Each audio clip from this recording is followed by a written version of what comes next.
Hello and welcome to another Teacher's Corner. I'm Teacher Kirby, and this time we're going to be going over the Discovery Legends reputation. Please remember, if you like what you see, don't forget to click that subscribe button and ring that bell so you'll be notified when I upload a new video.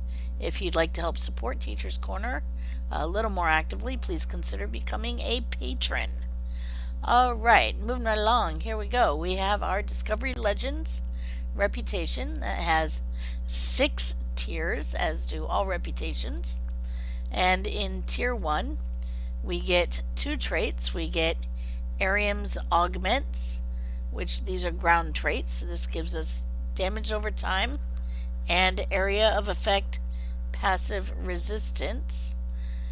We get 31.4 damage over time resistance and 31.4 area of effect damage resistance. We also have Tyler's Memories, and this gives us close range damage increase, and this is of course passive. So this gives us let's hold it there. This gives us up to 8% bonus weapon damage based on our distance to target, and the maximum bonus when we're at least 9.5 meters, or at less than 9.5 meters, 15 meters, sorry. Cannot talk today. We get the maximum bonus when we are closer than 9.15 meters, and no effect beyond 33. Yeah, done 33.5. So less than 9 meters away, you're good. More than 33, you're not getting anything from it. Alright, moving right along, we have our tier 2 bonuses. These are space bonuses. We have Arium's Efficiency, same thing as we did with the ground, and that's damage over time resistance and area of effect damage resistance. And then we have our Saru's Grace. So this is actually an interesting one if you are a science build, because applying control abilities like Gravity Well, for example, to enemy ships adds a stack of Saru's Grace to your ship, improving damage and speed for 20 seconds, and the damage is actually off because we're on the ground. Okay, but we get damage and speed for 20 seconds for a maximum of 10 stacks. So something interesting to look at. And that is, of course, for science builds that are doing gravity wells and other controlling effects. Moving right along, number 3, we have Saru's Vigor. And this is for the ground. Control powers add a stack to self. Same thing as with space. And then we have Landry's Tenacity, and this is again for ground. Outgoing critical hits, cleanse 1 random debuff. Has a 10-second recharge, so every time you crit, you get a cleanse of a debuff every 10 seconds. Alright, tier 4, and this is considered a excellent ability. This is space. This gives critical chance based on your hull capacity. Maximum is 6% at 200 hull capacity, but this is considered an excellent trait to have because it gives some extra crit chance.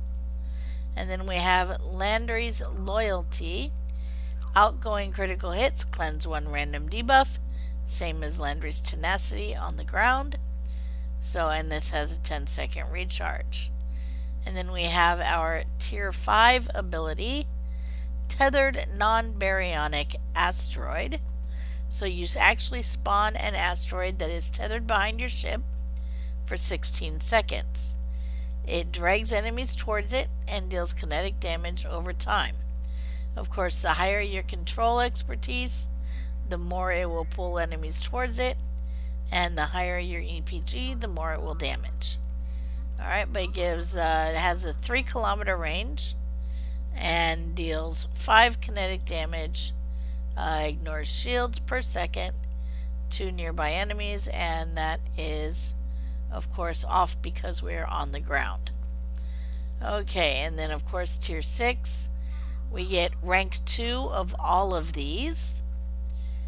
Okay, and where is it?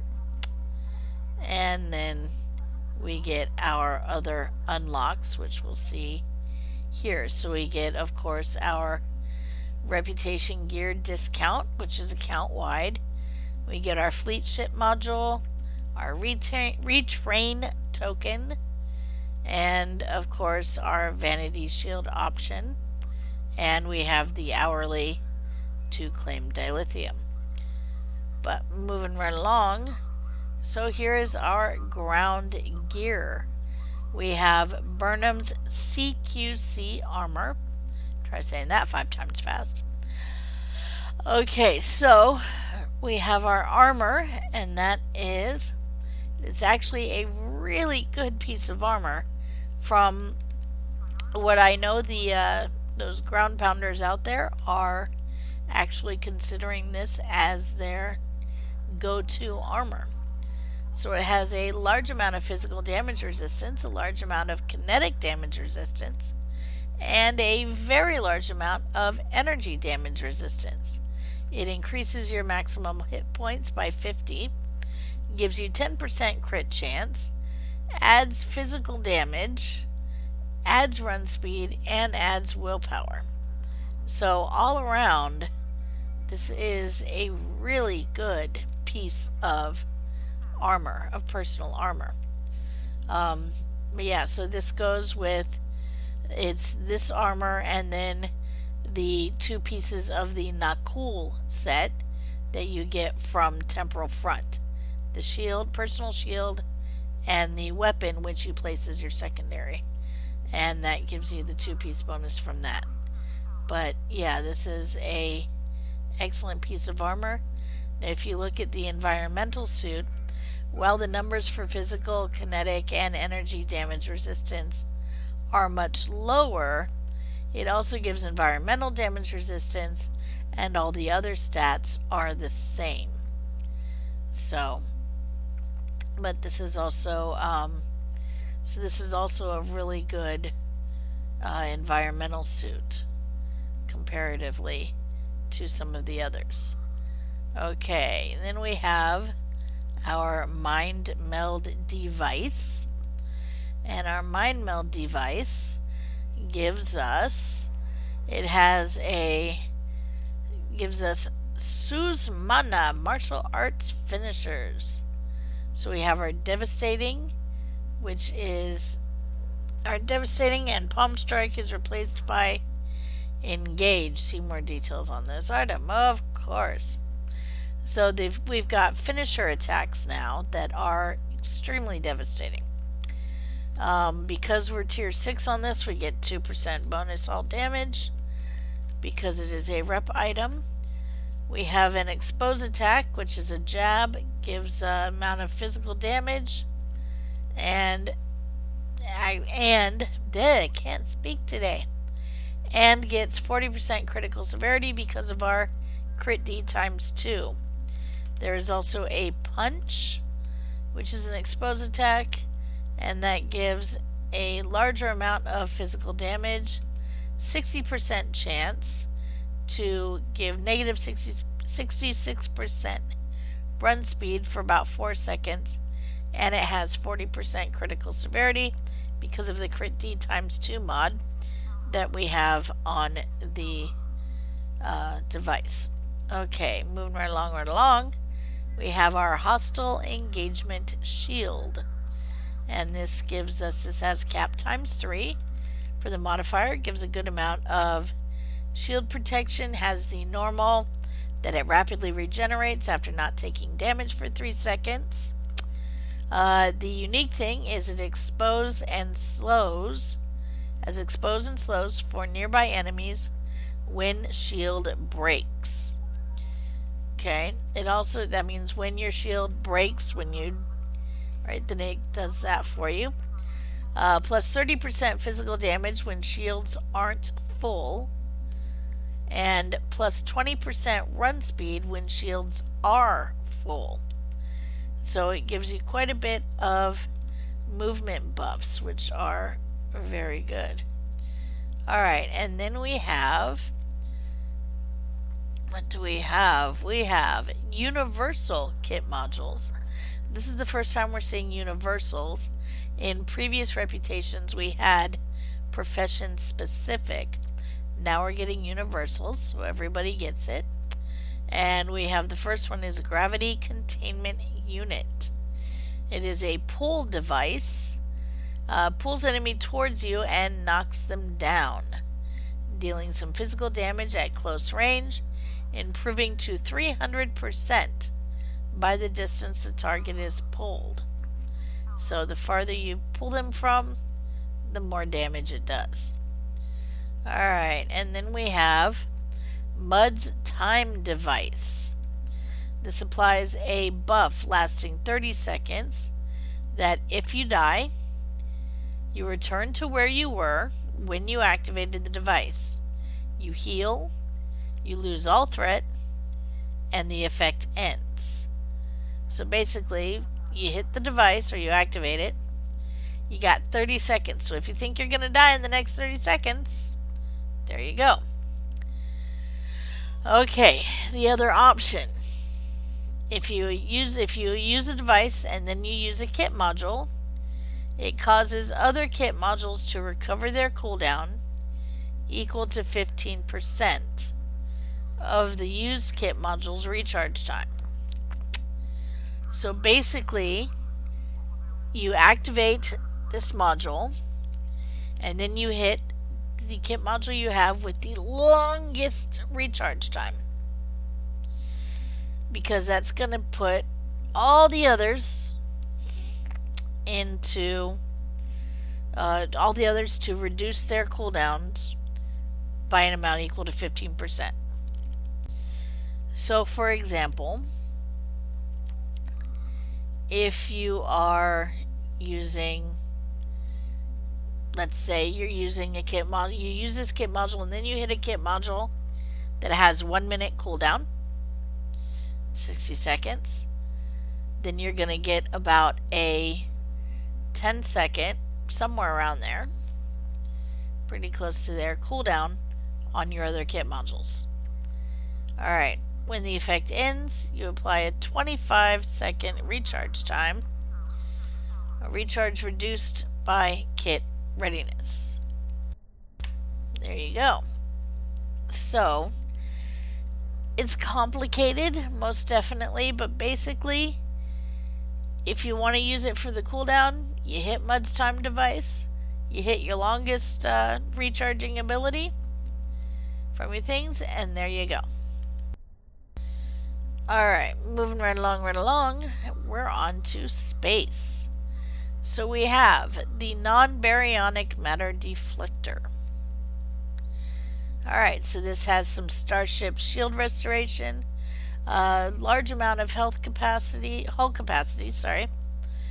moderate amount of shield capacity, and plus 20 torpedo damage resistance. So this gives an extra little bit of resistance, especially to torpedoes. Then we have our mycelial wave impulse engines. Now, these have some extra shield power during combat, some extra engine power outside of combat. They increase your flight speed. Remember, combat impulse engines are faster than other engines at low engine power. Okay. It also gives some turn rate and some extra impulse flight speed, full impulse flight speed. Alright, and then we have our warp core. So this has a maximum warp factor of 9.97, which is normal. It also gives us some additional shield power, and the bonus increases at low shield power. We also get some maximum shield power, meaning we can get up to 130 shield power. Let's see. plus hull capacity. So 0.5 hull capacity per shield power. Then we have our plus 20% slipstream speed and plus 100% slipstream turn rate. So we go faster and turn better when we're in slipstream, and gives us a 50% reduced cooldown on transwarp. Slipstream drive recharges 100% faster, and it also adds 7.5% of shield power to our weapon power as bonus. It has a shield capacitor, which gives a lot of shield regeneration and adds 15 shield power to our shields for 10 seconds, and also repairs offline shield systems. But be careful, it has a 4-minute recharge, which means you're probably only going to get to use it once. Alright, Tilly's review pending modified shield. This is considered the meta right now for space builds. Alright, for most builds. So we have a large amount of maximum shield capacity, has some bleed through, and then we have has a rather low amount of shield regeneration, but it does give us plus 10% hull capacity. And when our weapon attacks cause enemy shields to receive 10% increased damage for 10 seconds. So our weapon attacks have an extra thing that causes more damage to enemy shields. That's important. Alright. Now, this is, of course, all part of a set. And lucky me, I have the shield on this ship. So let's take a look. So our set bonuses, here they are. Nothing is lost forever, and this gives us plus 120% hull regeneration for our 2-piece set. Hull regenerated scales with maximum hull because it's a percentage, not a set amount. Now, this 2-piece set is considered meta, or most effective tactic available, for tank builds. So if you are looking to build a tank, then you're probably going to put the shield and most likely the warp core, okay, on your ship. But you want at least 2 pieces of this set if you're looking to build a tank.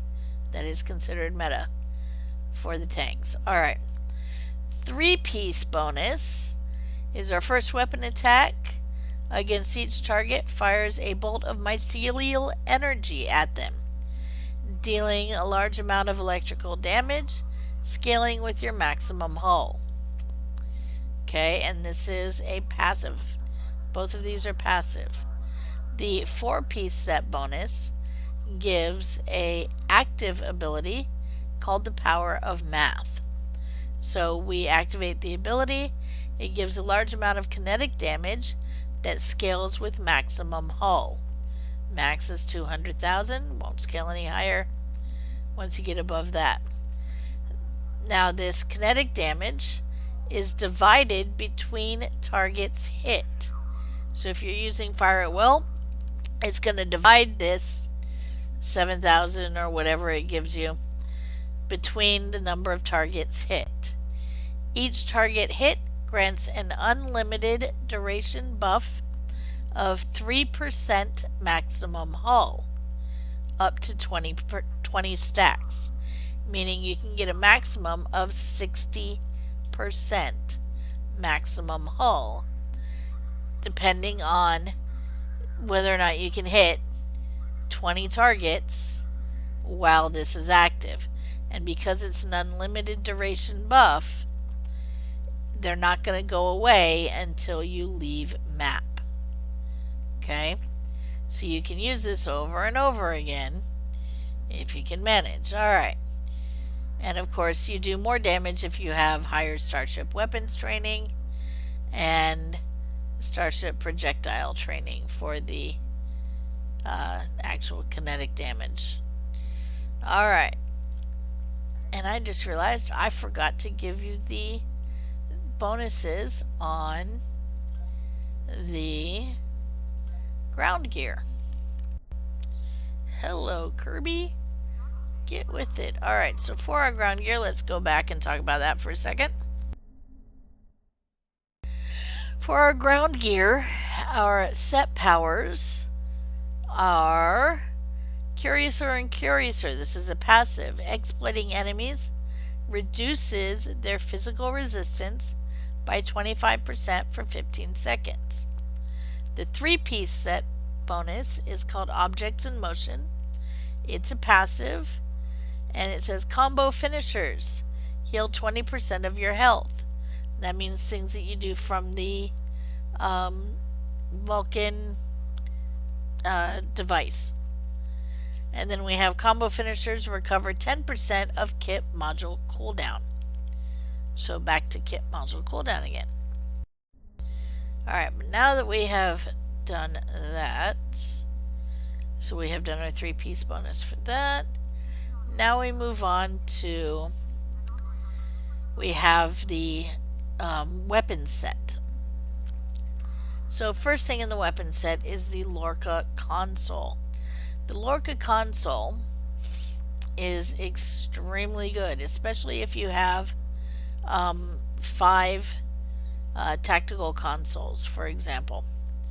Then the Lorca console is something you should really be looking at. So it has, fresh out of the box at Mark 12 purple, 3% critical chance.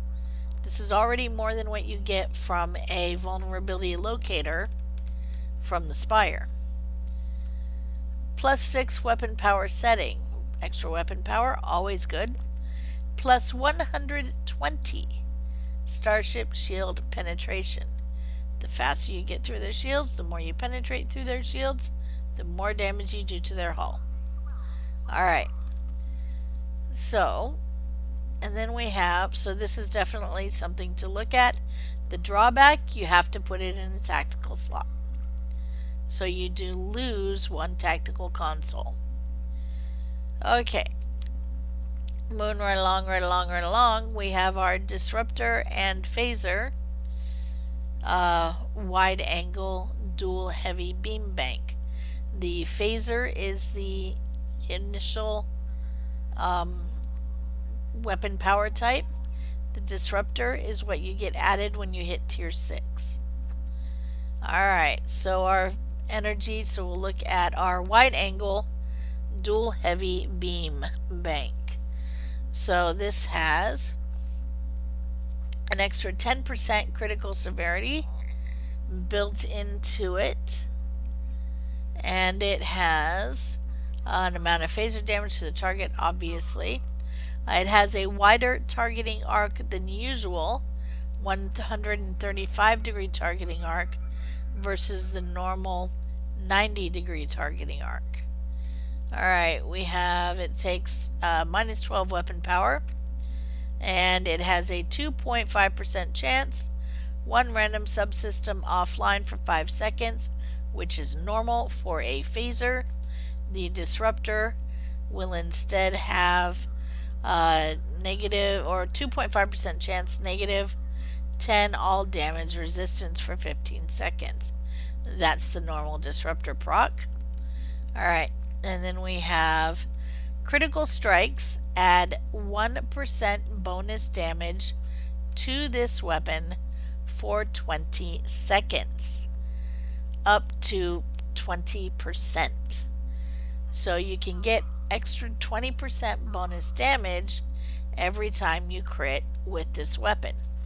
This weapon has an additional 4% crit chance all on its own, and that is because of the crit H times 2 modifier on the weapon.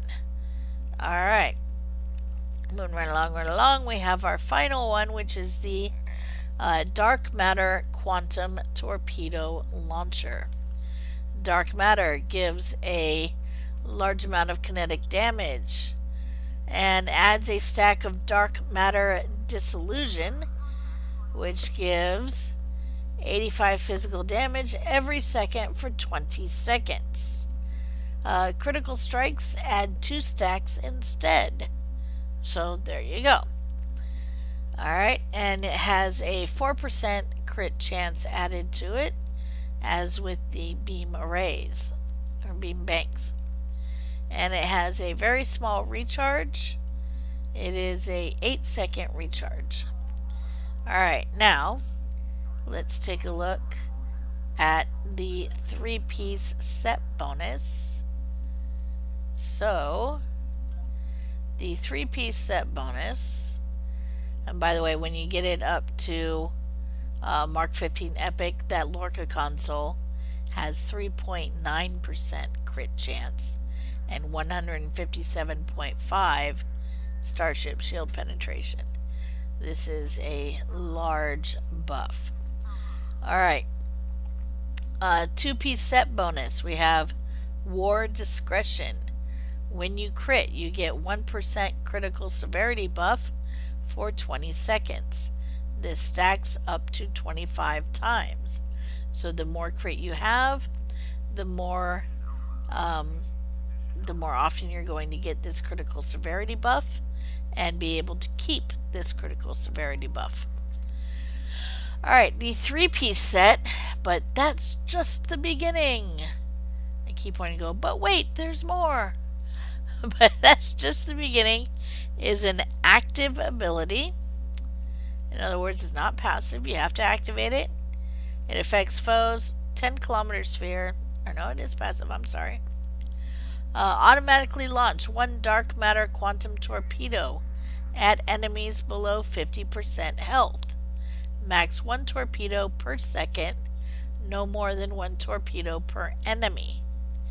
So if you're fighting, say, the tactical cube at the end of ISA, and you get it below 50%, it'll shoot off your dark matter quantum torpedo at the enemies.